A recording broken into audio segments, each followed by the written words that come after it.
Mon mari a demandé un test ADN au moment où j'ai tenu mon fils pour la première fois. Il ne l'a pas demandé en privé, loin des regards. Il a crié devant tout le monde, dans la chambre d'hôpital, alors que mon corps saignait encore de l'accouchement. Il a transformé la naissance de notre fils en une accusation publique de trahison. Je m'appelle Virginie Durand, j'ai 39 ans, et pendant 16 ans de mariage, je n'ai jamais regardé un autre homme. Mais ce jour-là, allongé dans ce lit de l'hôpital Necker enfant malade à Paris, les jambes encore tremblantes et le bébé dans mes bras, j'ai compris que ma fidélité n'avait jamais eu d'importance. Ce qui comptait, c'était le nom de famille, le patrimoine et les secrets que la famille Durand cachait depuis des décennies. Antoine n'était pas seul quand il m'a accusé. Sa mère, Geneviève, était appuyée contre le mur avec un sourire que je connaissais trop bien, ce sourire de quelqu'un qui obtient enfin ce qu'il voulait. Elle ne m'a jamais accepté. Pour elle, j'étais juste la fille d'un boulanger de Montmartre qui avait eu l'audace d'épouser le fils d'une des familles les plus traditionnelles du 7e arrondissement. Pendant des années, elle m'a traitée comme une intruse, une imposteur, occupant une place qui ne m'appartenait pas. Et maintenant, là, dans cette chambre, elle avait la preuve qu'elle cherchait depuis toujours. Du moins, elle le croyait. Le bébé pleurait dans mes bras. Ces pleurs aigus et désespérés des nouveau-nés qui ne comprennent pas encore qu'ils ont quitté le seul endroit sûr qu'ils connaissaient. Je l'ai serré contre ma poitrine en essayant de le calmer. Mais mes mains tremblaient, tellement que j'arrivais à peine à le tenir correctement. Antoine restait debout à côté du lit, les bras croisés, le visage durci dans une expression que je n'avais jamais vue auparavant. Ce n'était pas seulement de la colère, c'était du mépris. Il me regardait comme si j'étais quelque chose de sale, quelque chose qu'il fallait jeter. Les médecins et infirmières ont tenté de sortir discrètement de la chambre, mais Geneviève ne les a pas laissés faire. Elle voulait un public. Elle voulait que tout le monde voie la chute de la femme qui avait osé entrer dans la famille Durand sans pédigré, sans fortune, sans rien d'autre qu'un amour qui semblait maintenant ridicule face à ce tribunal improvisé. La médecin qui avait fait l'accouchement, une femme d'âge moyen aux yeux fatigués et aux mains fermes, est restée près de la porte, ne sachant que faire. Elle venait de m'aider à mettre un enfant au monde, et maintenant elle assistait à la destruction de ma vie. J'ai essayé de parler, d'expliquer, mais ma voix est sortie faible, presque inaudible. Antoine n'a même pas levé les yeux vers moi quand il a répondu. Il avait déjà décidé. Il m'avait déjà jugé, condamné et exécuté avant même toute preuve. Le test ADN n'était qu'une formalité, une façon d'officialiser l'humiliation. Geneviève a suggéré qu'il soit fait immédiatement, là même à l'hôpital, comme si elle ne pouvait pas attendre un jour de plus pour me voir exposée. Et c'est exactement ce qui s'est passé. Un technicien de laboratoire est apparu une demi-heure plus tard, portant un kit de prélèvement. Il a évité de me regarder pendant qu'il collectait un échantillon de la joue du bébé, puis d'Antoine. Quand mon tour est venu, j'ai eu une envie absurde de rire. Rire de cette situation grotesque, de ce moment qui aurait dû être de pure joie, transformé en enquête criminelle. Mais je n'ai pas ri. J'ai juste ouvert la bouche et l'ai laissé passer le coton-tige à l'intérieur de ma joue, comme si j'étais une suspecte en cours de traitement. Geneviève observait tout avec une satisfaction mal dissimulée. Elle prenait du plaisir. Chaque seconde de cette torture était une victoire pour elle, une confirmation qu'elle avait toujours eu raison à mon sujet. Antoine restait immobile, comme une statue de pierre, ne montrant aucune émotion à part cette froideur tranchante qui me glaçait de l'intérieur. Le bébé avait arrêté de pleurer et dormait maintenant dans mes bras, inconscient du chaos que son arrivée avait provoqué. J'ai regardé ce petit visage parfait, ses joues potelées et ce petit nez, et je me suis demandé comment quelque chose d'aussi pur pouvait naître au milieu de tant de pourriture. Les résultats prendraient les quelques jours, des jours que j'ai passés seul dans cette chambre d'hôpital, parce qu'Antoine n'est pas revenu me voir. Il est parti juste après le prélèvement, emmenant Geneviève avec lui, et m'a laissé là, avec le bébé, avec les infirmières qui me regardaient avec pitié, et avec un silence assourdissant qui semblait avaler tout espoir qui restait. Personne de la famille Durand n'est venu. Aucun appel, aucun message, aucun signe que j'existais encore pour eux. Les 2 premiers jours, j'ai essayé de me convaincre que tout irait bien, que les résultats prouveraient mon innocence, qu'Antoine s'excuserait, que nous redeviendrions une famille. Mais au fil des heures, j'ai réalisé que je me trompais. Même si le test confirmait qu'il était le père, quelque chose s'était brisé de façon irréparable. La confiance, le respect, l'image que j'avais de l'homme que j'avais épousé, tout cela avait été détruit dans cette chambre d'hôpital. Et je ne savais pas si je pourrais reconstruire. Vous vous demandez peut-être pourquoi il a fait ça. Pourquoi un homme accuserait sa propre femme de trahison juste après la naissance de son fils? Je me suis posé la question aussi. Pendant des jours, j'ai fouillé ma mémoire à la recherche d'un indice, d'une raison qui justifierait cette explosion de méfiance. Antoine et moi avions nos problèmes, comme tous les couples. Ces dernières années, il était devenu plus distant, plus absorbé par le travail dans l'entreprise familiale, une société de construction prestigieuse qui érigeait des immeubles de luxe dans tout Paris. Mais il n'y avait jamais eu de dispute violente, jamais d'accusation d'infidélité, jamais rien qui indiquait que notre relation était pourrie au point d'en arriver là. La vérité, je la découvrirai plus tard, était bien plus sombre que n'importe quelle méfiance conjugale. Elle avait à voir avec l'argent, avec l'héritage, avec des secrets enterrés depuis si longtemps qu'ils avaient créé des racines profondes dans les fondations de cette famille. Mais à ce moment-là, allongé dans ce lit d'hôpital avec mon fils dans les bras, je ne savais encore rien de tout ça. Je croyais encore que c'était juste à propos de moi, de ma prétendue infidélité, de mon inadéquation à faire partie des Durand. Le 3e jour, une infirmière est entrée dans la chambre et m'a remis une lettre. J'ai reconnu l'écriture immédiatement. C'était d'Antoine. Mon cœur s'est emballé pendant que j'ouvrais l'enveloppe, espérant peut-être des excuses, une explication, n'importe quoi qui me rendrait un peu de dignité. Mais ce que j'ai trouvé était pire que n'importe quelle accusation. Il n'y avait que 3 lignes m'informant qu'il avait loué un appartement temporaire et que je ne devais pas retourner chez nous jusqu'à ce que la situation soit résolue. Pas un désolé, pas un je t'aime, même pas son nom signé. Juste ces 3 lignes froides et distantes, comme si j'étais un problème administratif à gérer. J'ai froissé la lettre et l'ai jetée à la poubelle.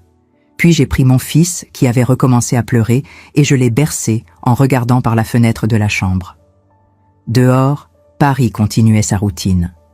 Les gens marchaient sur les trottoirs, les voitures klaxonnaient dans le trafic, la vie suivait son cours comme si rien ne s'était passé. Et peut-être était-ce exactement ce que je devais faire. Continuer. Mais comment? Comment continuer quand tout ce que j'avais construit pendant 16 ans s'était effondré en quelques minutes? Si vous m'écoutez maintenant, vous espérez peut-être que les résultats du test prouveraient qu'Antoine avait tort, que tout n'était qu'un malentendu, que nous aurions notre fin heureuse. Mais la vie est rarement aussi généreuse. Et ce qui s'est passé quand ces résultats sont finalement arrivés était quelque chose que personne, absolument personne, n'aurait pu prévoir. Ni moi, ni Antoine, ni Geneviève avec toute son arrogance et sa certitude. Parce que la vérité qui a émergé ce jour-là n'a pas seulement détruit notre mariage. Elle a fait exploser toute la famille Durand, exposant des mensonges vieux de plusieurs décennies et des secrets que certaines personnes auraient tués pour protéger. Mais avant d'en arriver là, avant de vous raconter ce qui s'est passé au moment où le médecin est entré dans la salle avec les résultats entre les mains, je dois vous faire comprendre quelque chose. Ce n'est pas une histoire sur l'infidélité. Ce n'est pas une histoire sur des tests ADN ou des doutes de paternité.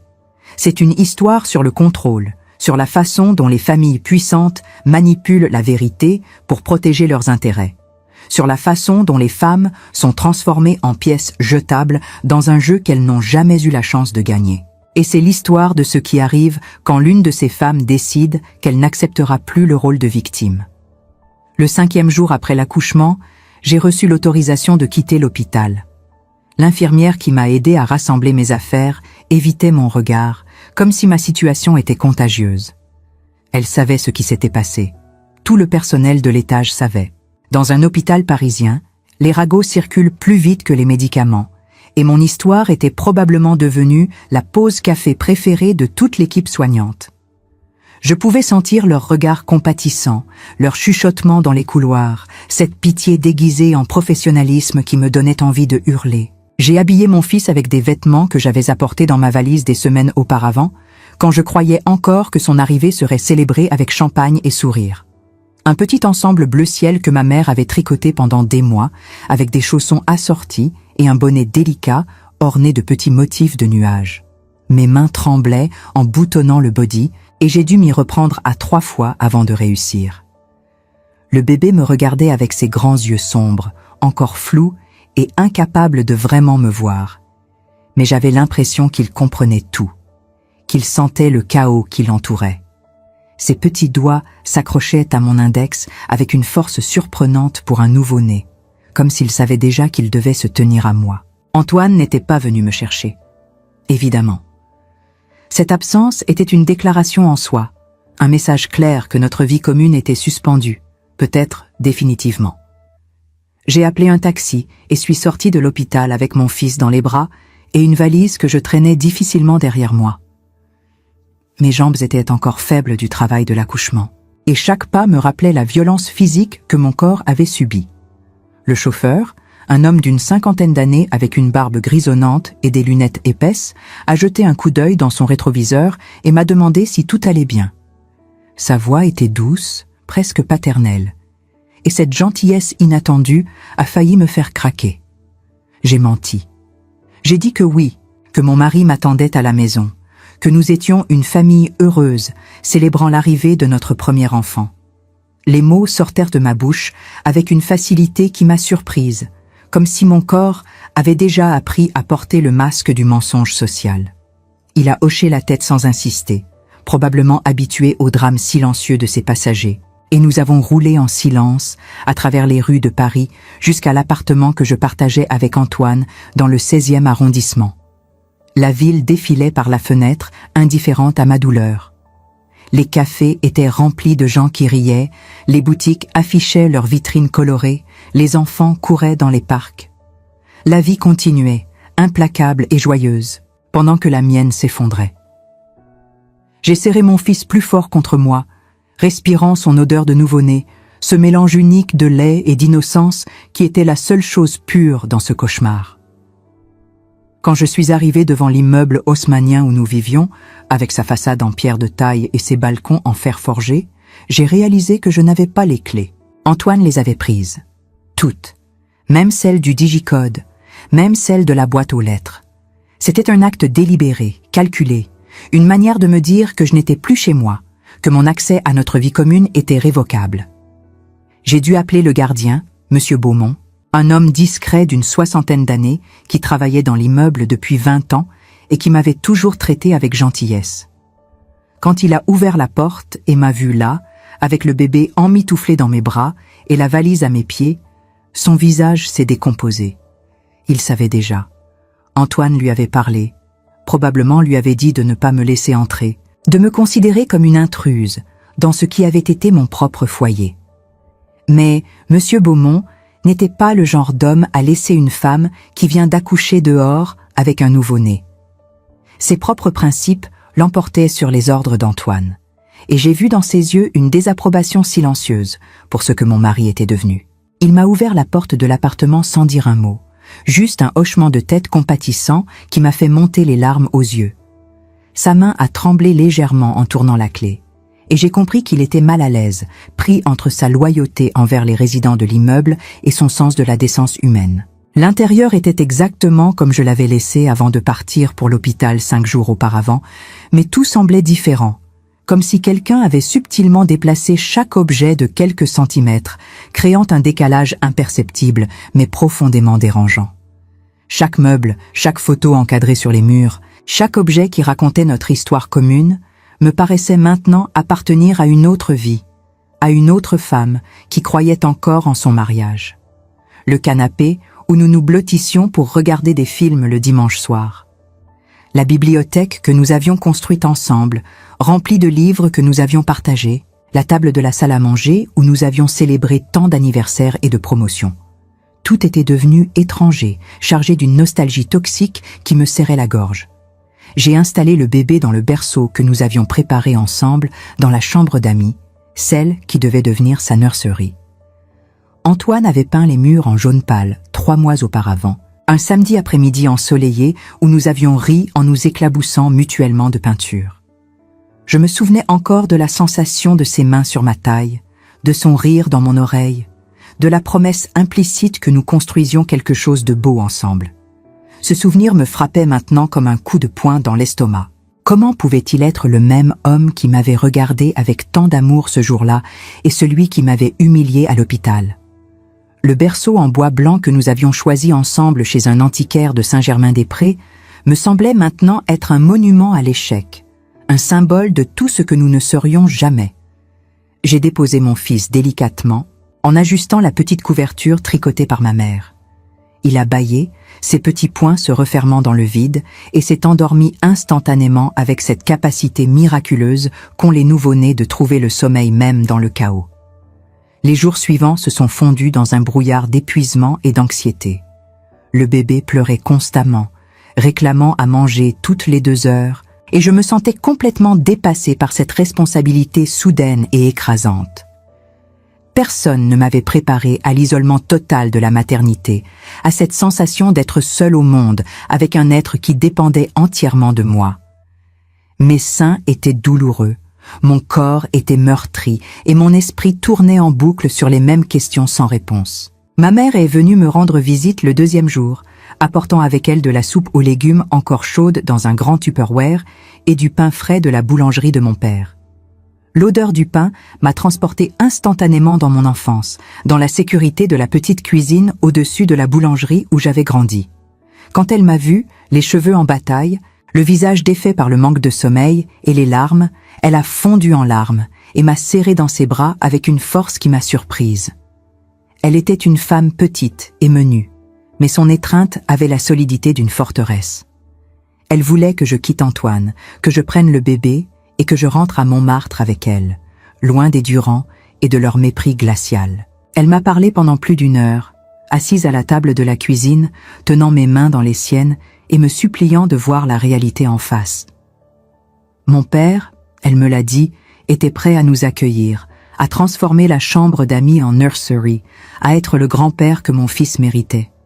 Il m'offrait une sortie, un refuge, une chance de recommencer dans un environnement où j'étais aimée sans condition. Mais je ne pouvais pas.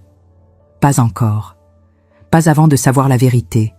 Pas avant que ces résultats de test arrivent et confirment ce que je savais déjà dans mon cœur. Je lui ai expliqué, essayant de lui faire comprendre que fuir maintenant serait comme admettre une culpabilité que je ne portais pas, que je devais rester et affronter cette tempête, non pas pour Antoine, mais pour moi-même, pour ma propre dignité. Ma mère n'a pas compris, mais elle a respecté ma décision avec la résignation triste d'une femme qui a vu trop de femmes avant moi choisir de rester dans des situations toxiques par fierté ou par espoir. Les résultats du test devaient arriver dans 1 semaine maximum. Chaque jour qui passait était une torture psychologique raffinée. Je passais des heures à imaginer différents scénarios, différentes manières dont tout pourrait se terminer. Dans certains, Antoine s'excusait à genoux et m'implorait de lui pardonner, reconnaissant l'horreur de ce qu'il m'avait fait. Dans d'autres, il me chassait de l'appartement sans même regarder en arrière, confirmant que j'avais toujours été une étrangère dans sa vie. Dans les pires, les résultats étaient ambigus, créant un doute permanent qui empoisonnerait le reste de notre existence. Mais aucun de ces scénarios ne se rapprochait de ce qui allait réellement se passer. La réalité, j'allais le découvrir, avait une imagination bien plus cruelle que la mienne. Le 7e jour, alors que je berçais mon fils, qui refusait de dormir malgré son épuisement évident, j'ai reçu un appel du docteur Marchand, le médecin qui avait supervisé mon accouchement.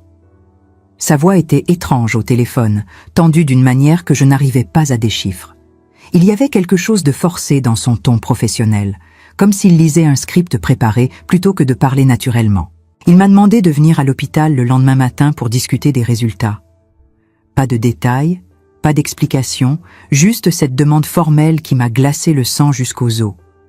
J'ai essayé de lui poser des questions, de comprendre pourquoi il ne pouvait pas simplement me donner les résultats par téléphone comme c'était normalement le cas pour ce genre de test. Mais il est resté évasif, répétant simplement qu'il était préférable que nous en discutions en personne. Puis il a ajouté quelque chose qui a fait s'arrêter mon cœur. Antoine et sa famille avaient été convoqués pour la même réunion. Pas invités. Convoqués. Le choix du mot était délibéré et terrifiant. Cette nuit-là, je n'ai pas dormi une seule minute. Le bébé non plus. Comme s'il sentait ma tension se transmettre à travers mon lait, à travers chaque contact de ma peau contre la sienne. Je l'ai bercé pendant des heures dans l'obscurité de l'appartement, marchant de long en large dans le couloir, en lui chantant des berceuses que ma grand-mère me chantait quand j'étais petite.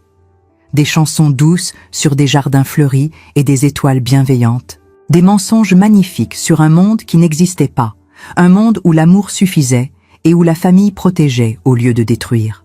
Vers 4 heures du matin, épuisée et désespérée, je me suis assise près de la fenêtre avec mon fils endormi dans mes bras.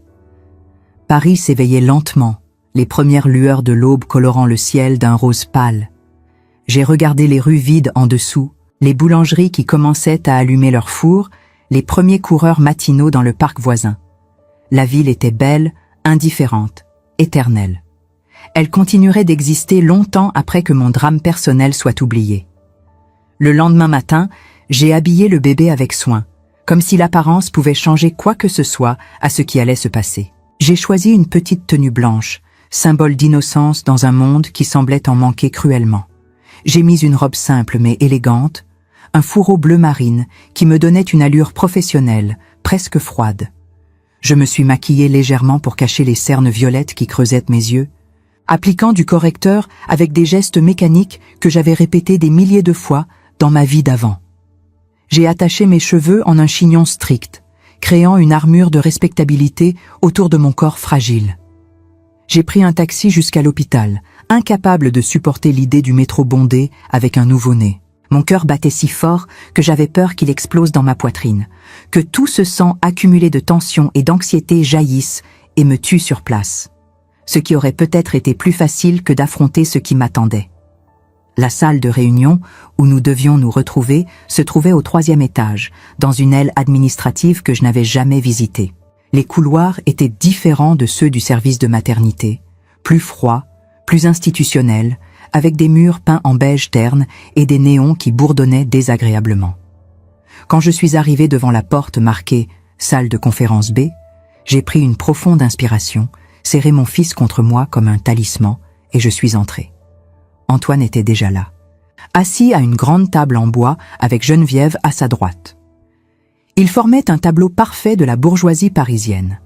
Lui dans un costume gris anthracite impeccablement coupé, elle dans un tailleur Chanel noir avec ses perles habituelles. À ma grande surprise, son père, Philippe, était également présent. Je ne l'avais pas vu depuis des mois, peut-être même presque un an.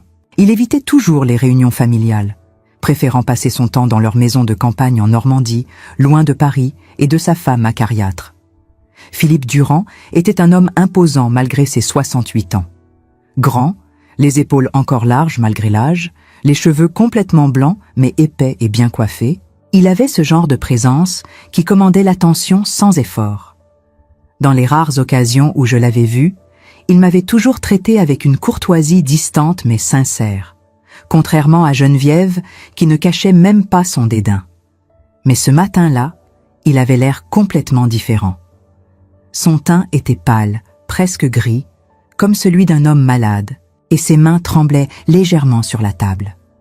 Quand nos regards se sont croisés, j'ai vu quelque chose dans ses yeux que je n'avais jamais vu auparavant chez cet homme habituellement si contrôlé. De la peur.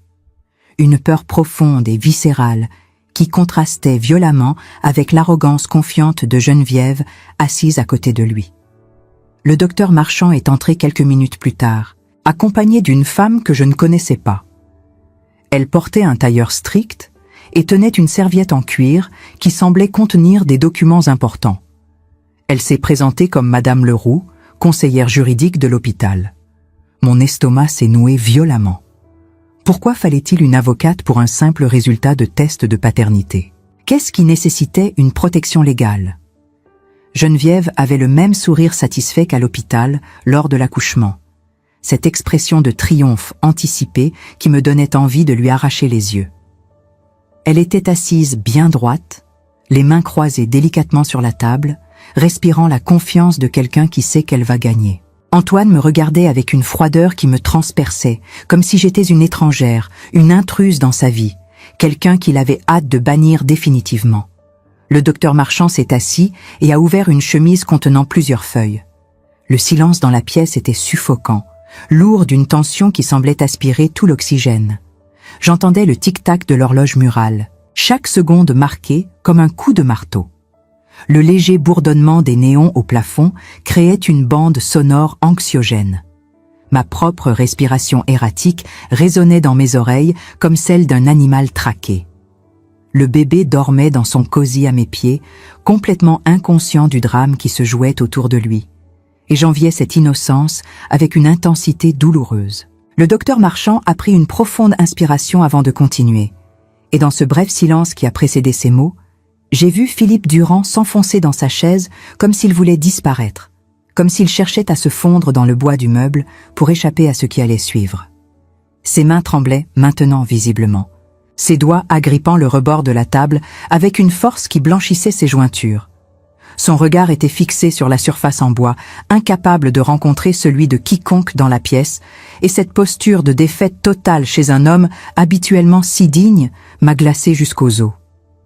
Les analyses génétiques avaient révélé quelque chose de complètement inattendu, a expliqué le médecin avec une voix mesurée qui trahissait néanmoins un certain malaise.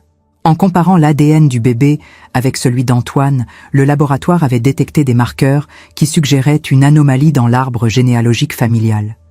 Ce n'était pas une simple confirmation de paternité, a-t-il précisé, mais quelque chose de plus complexe, quelque chose qui avait nécessité des vérifications supplémentaires. Pour s'assurer de l'exactitude de leur découverte, ils avaient effectué des tests supplémentaires, en comparant également l'ADN de Philippe, qui avait été prélevé lors d'un examen médical récent à ce même hôpital et qui se trouvait dans leur base de données. Geneviève s'est redressée brusquement, son visage passant de la pâleur à une teinte rougeâtre qui trahissait une montée soudaine de pression sanguine. Ses yeux se sont rétrécis dangereusement et j'ai vu ses mâchoires se crisper. Elle a commencé à protester d'une voix stridente, à exiger des explications sur pourquoi ils avaient osé utiliser l'ADN de son mari sans permission explicite, sans autorisation formelle, transformant une simple vérification de paternité en une investigation familiale qu'elle n'avait jamais autorisée.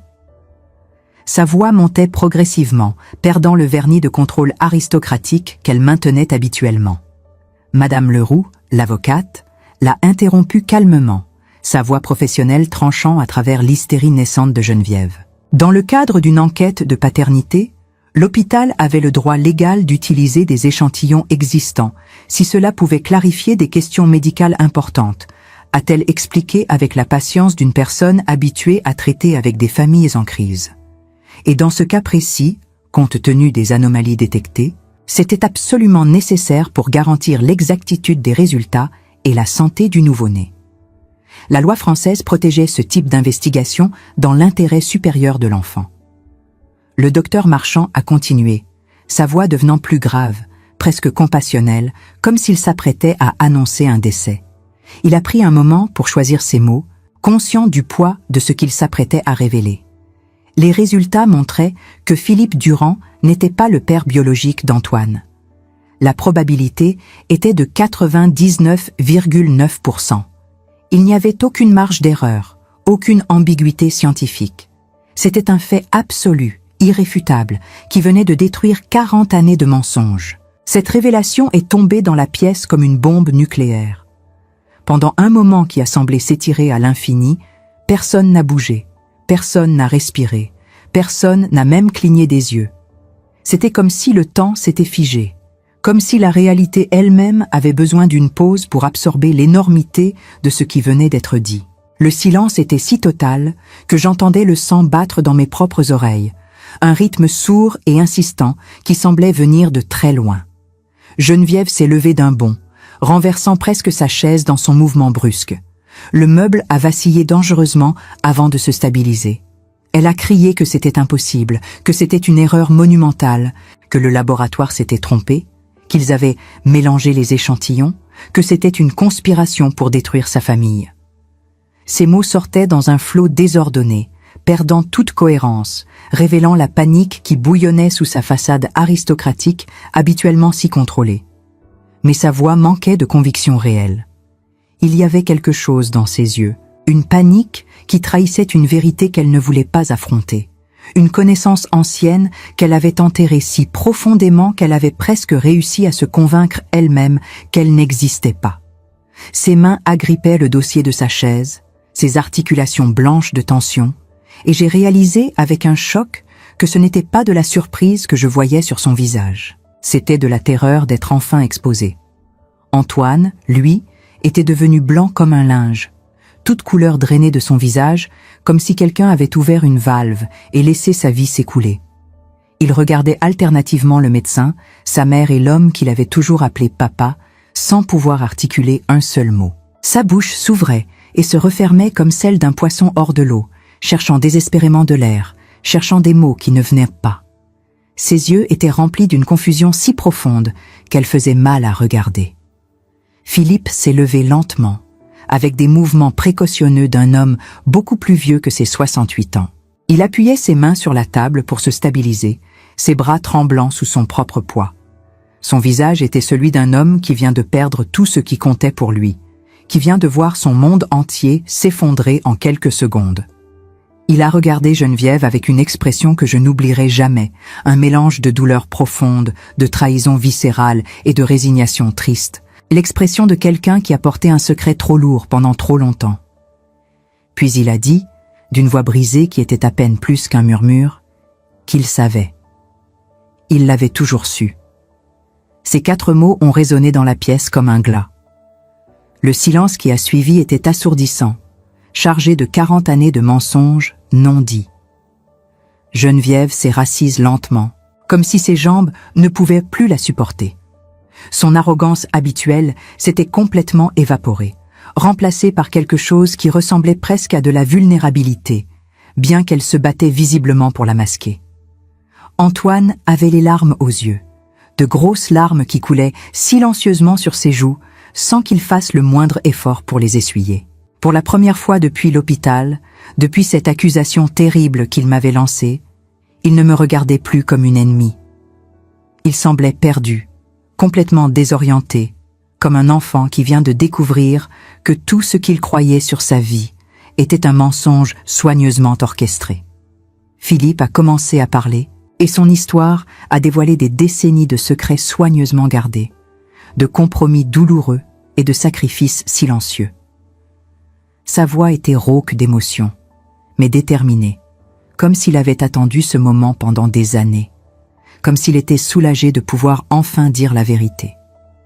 Il avait rencontré Geneviève au début des années 70, lors d'un gala de charité organisé par le Rotary Club dans les salons dorés du Plaza Athénée. Elle était magnifique ce soir-là, a-t-il raconté avec une nostalgie teintée d'amertume, vêtue d'une robe de soirée émeraude qui faisait ressortir ses yeux. Sophistiquée, cultivée, spirituelle, issue d'une famille de la haute société bordelaise avec un pédigré qui remontait à plusieurs générations. Elle représentait tout ce qu'une femme de son milieu devait être, élégante, éduquée, parfaitement apte à tenir son rang dans les cercles les plus élevés de la société française. Ils s'étaient mariés rapidement, en moins de 6 mois, poussés par leurs familles respectives qui voyaient dans cette union une alliance parfaite entre 2 dynasties, une fusion de patrimoine, de réputation et d'influence. Le mariage avait été célébré dans la cathédrale de Bordeaux, avec 300 invités triés sur le volet, 4 évêques et suffisamment de champagne krug pour remplir une piscine. Les journaux mondains avaient consacré des pages entières à l'événement, proclamant que c'était le mariage de l'année. Mais leur mariage n'avait jamais été heureux, a continué Philippe avec une franchise douloureuse. Dès le début, il y avait eu un décalage fondamental entre eux. Geneviève était froide, distante, obsédée par les apparences et le statut social, par ce que les autres pensaient, par la manière dont ils étaient perçus dans leur milieu. Pour elle, le mariage était une institution, une structure sociale à maintenir, pas une relation d'amour et de partage. Philippe, malgré sa richesse et sa position, était au fond un homme simple qui aurait préféré une vie tranquille à la campagne, s'occuper de ses chevaux, lire dans sa bibliothèque, plutôt que les mondanités parisiennes incessantes que son épouse adorait. Leurs disputes étaient légendaires dans leur cercle social, même si personne n'en parlait ouvertement par respect pour leur rang. On murmurait dans les dîners, on échangeait des regards entendus lors des vernissages, mais la façade devait être maintenue. Philippe dormait dans une chambre séparée depuis leur 3e année de mariage. Ils menaient des vies parallèles, sous le même toit, se croisant lors d'obligations sociales, mais évitant soigneusement toute véritable intimité. Quelques années après leur mariage, Geneviève avait eu une liaison. Philippe l'avait découvert par hasard, en trouvant des lettres cachées dans le tiroir secret de son bureau en marqueterie, des lettres enflammées, écrites dans une écriture masculine qu'il ne reconnaissait pas. L'homme était un architecte, quelqu'un du nom de Laurent Mercier qui travaillait occasionnellement avec la compagnie Durand sur des projets de prestige. Un homme brillant, créatif, tout ce que Philippe n'était pas. Les lettres parlaient d'amour passionné, de rendez-vous clandestins dans des hôtels discrets du 16e arrondissement, de rêves d'une vie ensemble qui ne pourrait jamais se réaliser. Quand Geneviève était tombée enceinte quelques mois après la découverte de ces lettres, Philippe avait immédiatement su que l'enfant n'était probablement pas le sien. Les dates ne correspondaient pas. Ils n'avaient presque plus de relations intimes à cette époque, peut-être 1 ou 2 fois par an lors d'occasions où l'alcool avait abaissé leur défense mutuelle. Il avait fait ses propres calculs, consulté discrètement un médecin qui avait confirmé ses soupçons sans jamais poser de questions indiscrètes. Mais au lieu de confronter sa femme, au lieu de divorcer et de provoquer un scandale qui aurait détruit la réputation des 2 familles, qui aurait fait la une des journaux et ruiné des décennies de construction d'images, Philippe avait fait un choix qui allait définir le reste de sa vie. Il avait décidé d'accepter l'enfant comme le sien. Il avait élevé Antoine comme son fils, lui avait donné son nom, son héritage, son amour. Parce que malgré tout, malgré la trahison et le mensonge, malgré la douleur et l'humiliation, il ne pouvait pas punir un enfant innocent pour les péchés de sa mère. Il avait confronté Geneviève en privé, bien sûr, a-t-il raconté. Une conversation terrible dans son bureau, tard dans la nuit, où elle avait d'abord nié puis pleuré, puis finalement admis, tout en le suppliant de ne rien dire. Laurent Mercier l'avait abandonnée quand elle lui avait annoncé la grossesse. Il était déjà marié et ne voulait pas de scandale, ne voulait pas détruire sa propre vie pour elle. Alors elle s'était retrouvée seule, enceinte, dans un mariage malheureux avec un homme qu'elle respectait mais n'aimait pas. Philippe lui avait imposé ses conditions. Il élèverait l'enfant, mais elle devrait mettre fin à toute liaison, maintenir les apparences d'un mariage respectable et ne jamais, jamais révéler la vérité à Antoine. En échange, il ne divorcerait pas, ne la déshériterait pas, ne la punirait pas publiquement. C'était un arrangement froid, transactionnel, mais c'était le seul moyen de protéger tout le monde, surtout l'enfant innocent qui allait naître. Antoine pleurait maintenant ouvertement, sa tête entre ses mains, ses épaules secouées de sanglots silencieux. Le bruit de ses pleurs était le seul son dans cette pièce figée. Geneviève restait silencieuse, son visage durci comme de la pierre, transformé en un masque impénétrable. Elle ne niait pas, elle ne s'excusait pas. Elle restait juste assise là, droite comme un i, malgré l'effondrement de son monde. Comme si elle attendait que cet ouragan passe pour pouvoir reprendre le contrôle de sa vie soigneusement orchestrée. C'était peut-être la seule chose qu'elle savait faire, survivre en maintenant la façade. Philippe s'est tourné vers moi alors, et ses yeux étaient remplis d'une tristesse profonde et sincère.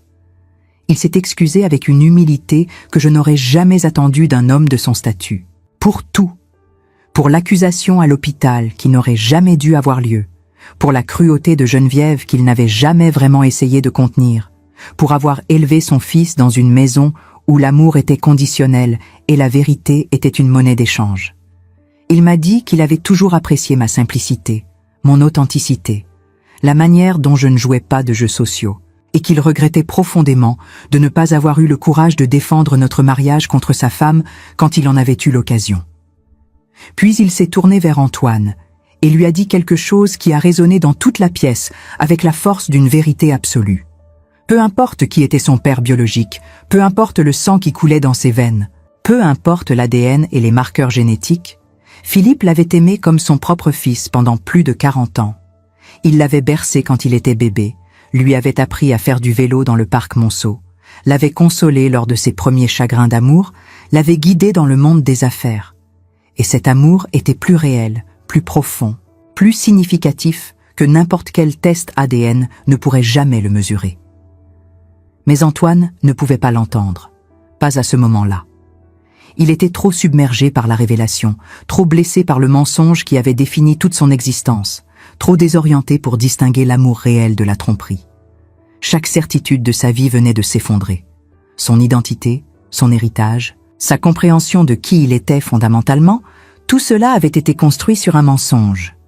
Il s'est levé brusquement, renversant sa chaise dans le processus, et a quitté la pièce sans dire un mot, ses pas résonnant dans le couloir comme des coups de feu. Il a laissé derrière lui un silence lourd et inconfortable, chargé de 40 années de non-dits, de compromis douloureux et de vérités enterrées. Le bébé s'est réveillé dans son cosy et a commencé à pleurer, ses cris perçants brisant le silence de mort qui pesait sur nous. J'ai automatiquement commencé à le bercer, mes mains accomplissant les gestes maternels, même si mon esprit était ailleurs, essayant encore de traiter l'ampleur de ce qui venait d'être révélé. Geneviève a finalement parlé, sa voix glaciale et contrôlée, malgré tout ce qui venait de se passer. Elle a regardé le docteur Marchand droit dans les yeux et lui a dit avec une froideur aristocratique qu'elle espérait qu'il comprenait la gravité de ce qu'il venait de faire, en exposant des secrets de famille de cette manière brutale, en détruisant des vies sans considération pour les conséquences. Elle a parlé comme si elle était la victime dans cette histoire, comme si c'était elle qui avait été lésée. Madame Leroux, l'avocate, a répondu calmement avec une patience professionnelle admirable. L'hôpital avait agi selon le protocole légal et éthique, a-t-elle répété. Et si Madame Durand avait des plaintes à formuler, elle était libre de les soumettre officiellement par les canaux appropriés, bien que l'avocate doutait qu'elles aient le moindre fondement légal. Puis Geneviève s'est tournée vers moi, et son regard était chargé d'un venin si concentré que j'ai presque reculé physiquement. Elle m'a dit, avec une conviction absolue qui aurait été comique si elle n'était pas si tragique, que tout était de ma faute. Que si je n'avais jamais épousé Antoine, rien de tout cela ne serait arrivé. Que j'avais apporté le chaos dans leur famille parfaite. Que ma présence avait déclenché une série d'événements qui avaient conduit à cette exposition humiliante. C'était tellement absurde, tellement déconnecté de la réalité, tellement révélateur de son refus total d'assumer sa propre responsabilité que j'ai failli rire d'incrédulité. Les semaines qui ont suivi cette révélation ont été les plus difficiles de ma vie. Antoine est rentré à l'appartement, mais nous vivions comme des colocataires étrangers, partageant l'espace mais évitant soigneusement toute conversation significative. Il passait ses journées enfermé dans son bureau, probablement à essayer de démêler les implications de ce qu'il avait appris. Je m'occupais du bébé, changeant les couches, nourrissant, berçant, dans une routine mécanique qui m'empêchait de trop penser. Philippe est venu nous rendre visite une semaine après la réunion à l'hôpital. Il avait l'air encore plus vieux, comme si chaque jour ajoutait des années à son visage. Il m'a apporté des fleurs, des roses blanches, et s'est excusé encore une fois pour tout ce que j'avais enduré. Nous avons parlé pendant des heures dans le salon, tandis qu'Antoine restait invisible dans son bureau.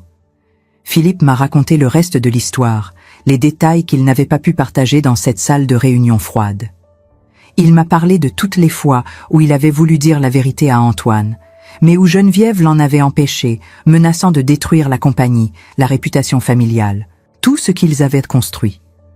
Il m'a parlé de sa propre lâcheté, de sa peur du scandale, de son incapacité à choisir l'honnêteté plutôt que l'apparence. Mais il m'a aussi parlé de son amour pour Antoine. Comment il l'avait regardé grandir, faire ses premiers pas, dire ses premiers mots, devenir l'homme qu'il était aujourd'hui. Comment chaque moment de fierté qu'il avait ressenti était authentique, indépendamment de la biologie. Il voulait qu'Antoine sache ça, mais son fils refusait de lui parler. J'ai servi de médiatrice malgré moi. J'ai convaincu Antoine de passer au moins un moment avec Philippe, et leur conversation a duré toute une nuit. Je ne sais pas exactement ce qu'ils se sont dit, mais quand Philippe est parti au petit matin, ils se sont embrassés, Et j'ai vu quelque chose se réparer entre eux, même si la blessure ne guérirait jamais complètement. Geneviève, en revanche, a disparu. Elle a quitté Paris pour leur maison de Bordeaux et n'a plus donné de nouvelles. Aucun appel, aucune visite, aucune tentative de se racheter ou de s'expliquer. Pour elle, admettre ses erreurs aurait été pire que de perdre sa famille. Son orgueil était plus important que tout le reste. La compagnie Durand a été secouée par des rumeurs. Les gens parlaient, spéculaient, inventaient des histoires encore plus scandaleuses que la vérité. Mais Philippe et Antoine ont tenu bon, continuant à diriger l'entreprise ensemble, prouvant que leur relation allait au-delà des liens du sang. Quant à moi et Antoine, nous avons commencé une thérapie de couple. Pas parce que je voulais nécessairement sauver notre mariage, mais parce que nous devions apprendre à coexister pour le bien de notre fils. Les premières sessions étaient douloureuses, remplies de reproches et de larmes. Antoine a dû affronter ce qu'il m'avait fait, la cruauté de son accusation publique, l'humiliation qu'il m'avait infligée au moment le plus vulnérable de ma vie. Il a expliqué, sans jamais vraiment justifier, que Geneviève l'avait empoisonné contre moi pendant des mois. Elle avait planté des graines de doute, suggéré que je n'étais pas fidèle, que je n'étais avec lui que pour l'argent, que le bébé ne lui ressemblait pas assez. Elle avait exploité ses propres insécurités, ses propres peurs, jusqu'à ce qu'il soit convaincu que la seule façon de découvrir la vérité était ce test public et humiliant. Mais entendre ses raisons ne rendait pas la douleur moins intense. Je ne savais pas si je pourrais lui pardonner un jour. La thérapeute nous a dit que le pardon n'était pas obligatoire, que nous pouvions simplement apprendre à vivre avec ce qui s'était passé, à construire quelque chose de nouveau sur les ruines de notre ancien mariage. Mon fils grandissait, inconscient du drame qui avait marqué ses premiers jours de vie. Il souriait maintenant, ses petites mains attrapaient mes doigts, et chaque fois que je le regardais, je me rappelais pourquoi j'avais survécu à tout ça. Il méritait une famille stable, même si cette famille était imparfaite et blessée. Un soir, 3 mois après la révélation, Antoine est entré dans la chambre du bébé où je le berçais. Il s'est assis à côté de moi et m'a pris la main. Il m'a dit qu'il ne s'attendait pas à ce que je lui pardonne, qu'il ne se pardonnerait probablement jamais lui-même. Mais il voulait essayer de reconstruire, pas pour revenir à ce que nous étions, mais pour créer quelque chose de nouveau, quelque chose de plus honnête. J'ai regardé cet homme qui avait été mon mari pendant 16 ans, qui m'avait brisé de la manière la plus cruelle possible, mais qui était aussi le père de mon enfant et qui luttait maintenant avec ses propres démons. Et j'ai réalisé que je devais faire un choix. Je pouvais rester prisonnière de cette douleur, ou je pouvais choisir d'avancer, pas pour lui, mais pour moi-même et pour notre fils. Je lui ai dit que je ne savais pas si notre mariage survivrait, mais que j'étais prête à essayer, à condition qu'il comprenne que la confiance ne se reconstruisait pas du jour au lendemain. Que chaque jour, il devrait me prouver qu'il méritait une seconde chance, et que s'il échouait, je partirais sans regarder en arrière. Il a accepté, et nous avons commencé ce long processus de reconstruction. Ce n'était pas facile. Il y avait des jours où je le regardais, et je ne voyais que l'homme qui m'avait humilié à l'hôpital. Mais il y avait aussi des jours où je voyais le père qui se levait au milieu de la nuit pour bercer notre fils, l'homme qui avait coupé tous les ponts avec Geneviève pour me protéger, celui qui travaillait sincèrement sur lui-même en thérapie. Philippe est devenu une présence constante dans notre vie. Il adorait son petit-fils, le gâtait, passait des heures à lui raconter des histoires, même si le bébé ne comprenait rien. Il m'a aussi raconté qu'il avait finalement confronté Geneviève, qu'il lui avait demandé le divorce après 45 ans de mariage. Elle avait refusé au début, mais quand il avait menacé de révéler publiquement toute l'histoire, elle avait accepté. Leur séparation a été rapide et discrète, sans scandale médiatique. Un jour, 6 mois après cette terrible réunion à l'hôpital, j'ai reçu une lettre. Elle venait de Bordeaux, de Geneviève. Mon premier instinct a été de la déchirer sans la lire, mais la curiosité a été plus forte. À l'intérieur, il y avait 2 pages écrites de sa main élégante. Elle ne s'excusait pas vraiment. C'était plutôt une explication, une tentative de me faire comprendre son point de vue. Elle avait grandi dans une famille où les apparences étaient tout, où montrer de la faiblesse était impardonnable. Son propre père l'avait élevée en lui répétant qu'une femme de son rang devait toujours contrôler sa vie, son mariage, son image. Quand elle était tombée amoureuse de cet architecte, elle avait cru pour la première fois qu'elle pouvait choisir son propre bonheur. Mais quand elle était tombée enceinte, il l'avait abandonnée. Il était déjà marié et ne voulait pas de scandale. Alors elle s'était retrouvée seule, enceinte, dans un mariage malheureux avec un homme qu'elle respectait, mais n'aimait pas. Philippe avait découvert la vérité, mais avait choisi de rester, et elle l'avait méprisé pour ça. Elle avait interprété sa gentillesse comme de la faiblesse. Elle avait passé des décennies à construire une façade parfaite, à contrôler chaque aspect de sa vie pour cacher cette faille originelle. Et quand j'étais apparue, simple, authentique, aimée par Antoine d'une manière qu'elle n'avait jamais connue, j'étais devenue la menace ultime pour son monde soigneusement construit. Elle avait fait tout ce qu'elle pouvait pour me détruire, pas parce qu'elle me haïssait vraiment, mais parce que mon existence lui rappelait tout ce qu'elle n'avait jamais eu. La lettre se terminait par quelque chose qui ressemblait presque à des excuses. Elle reconnaissait qu'elle avait détruit sa propre famille par orgueil et peur, qu'elle avait perdu son mari, son fils et maintenant son petit-fils. Tout ça pour protéger un mensonge qui n'en valait pas la peine. J'ai pleuré en lisant cette lettre, non pas de tristesse, mais de quelque chose de plus complexe. Une sorte de compassion mêlée de colère, une compréhension que même les personnes qui nous font le plus de mal sont souvent prisonnières de leurs propres blessures. Cela ne l'excusait pas, mais cela m'aidait à comprendre. J'ai montré la lettre à Antoine. Il l'a lue en silence, puis l'a posée sur la table sans commentaire. Quelques jours plus tard, il m'a dit qu'il allait rendre visite à sa mère. Pas pour lui pardonner, mais pour fermer ce chapitre. Il est revenu le soir même, épuisé émotionnellement, et m'a dit que leur conversation avait été difficile mais nécessaire. Ils ne seraient probablement jamais proches, mais au moins, ils n'étaient plus en guerre. Les mois ont continué à passer. Notre fils a fait ses premiers pas, prononcé ses premiers mots. Papa a été le premier, ce qui a fait pleurer Antoine de joie. Maman est venue quelques jours après, et c'était mon tour de fondre en larmes. Ces petits moments de bonheur ordinaire nous ont aidés à guérir, lentement mais sûrement. Antoine et moi avons trouvé un nouvel équilibre. Ce n'était pas le mariage parfait que j'avais imaginé dans ma jeunesse, mais c'était quelque chose de plus réel, de plus honnête. Nous avions tous les deux changé.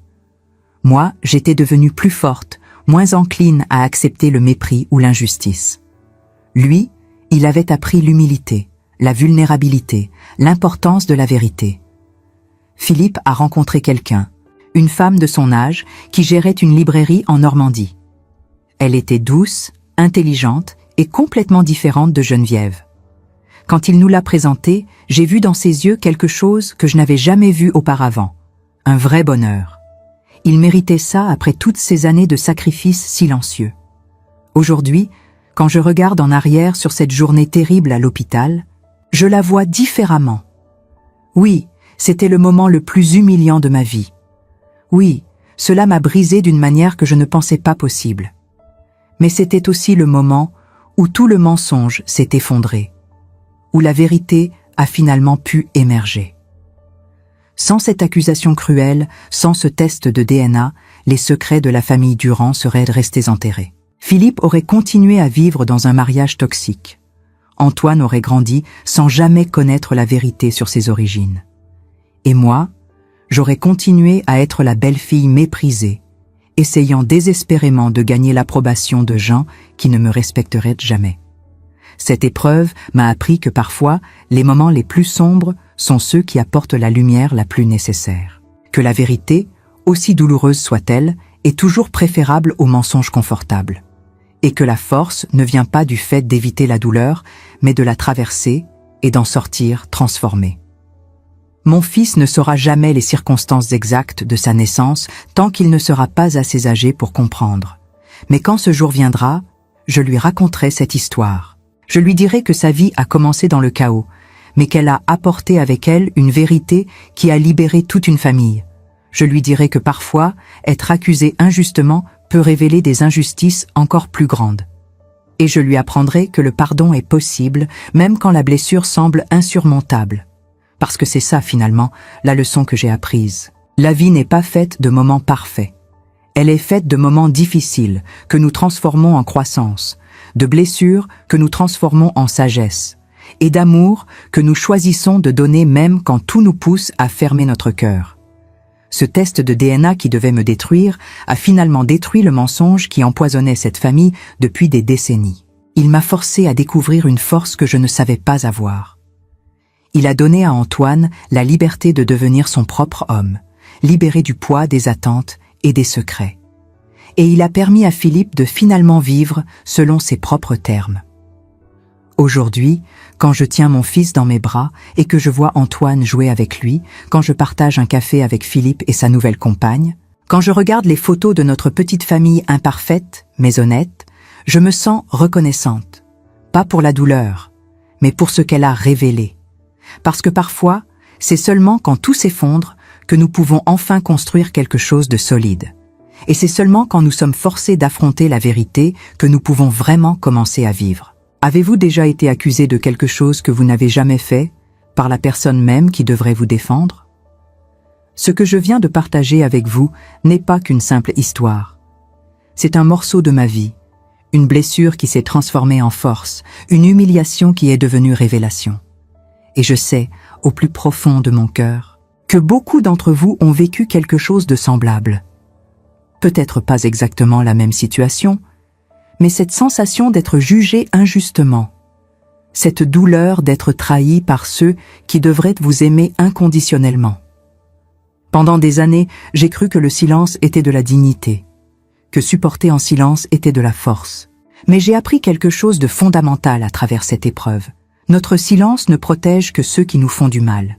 Notre vérité, par contre, peut libérer non seulement nous-mêmes, mais toutes celles qui vivent dans l'ombre des mêmes mensonges. J'aimerais savoir ce que vous en pensez. Vraiment. Pas une réponse polie, mais votre vérité. Si vous étiez à ma place, auriez-vous fait le même choix? Auriez-vous eu le courage de rester et d'affronter cette tempête, ou auriez-vous préféré partir immédiatement, protéger votre dignité ailleurs? Il n'y a pas de bonne ou de mauvaise réponse. Chaque femme connaît sa propre limite, sa propre capacité à endurer. Laissez-moi un commentaire ci-dessous et dites-moi d'où vous m'écoutez. Que vous soyez à Paris, à Lyon, à Marseille, à Bordeaux, en Belgique, en Suisse ou n'importe où dans le monde francophone, votre voix compte. Votre expérience mérite d'être entendue. Nous sommes une communauté de femmes qui ont survécu, qui ont choisi de continuer malgré tout, et ensemble, nos histoires créent une force que personne ne peut briser. Peut-être avez-vous vécu une trahison similaire dans votre propre famille. Peut-être avez-vous été celle qu'on a blâmée pour des problèmes que vous n'avez jamais causés. Peut-être avez-vous découvert des secrets qui ont changé votre compréhension de toute votre vie. Si c'est le cas, sachez que vous n'êtes pas seul. Nous portons toutes des fardeaux invisibles, mais quand nous les partageons, ils deviennent plus légers. Cette histoire m'a appris que la vérité finit toujours par émerger, même après des décennies d'enfouissement. Qu'un mensonge, aussi bien gardé soit-il, finit par pourrir les fondations de tout ce qu'on construit dessus. Et que parfois, les moments les plus humiliants de notre vie sont ceux qui nous offrent la plus grande opportunité de transformation. Si ce récit vous a touché, si vous avez ressenti quelque chose en l'écoutant, je vous invite à vous abonner à cette chaîne. Ici, nous partageons des histoires vraies de femmes qui ont affronté l'adversité avec courage.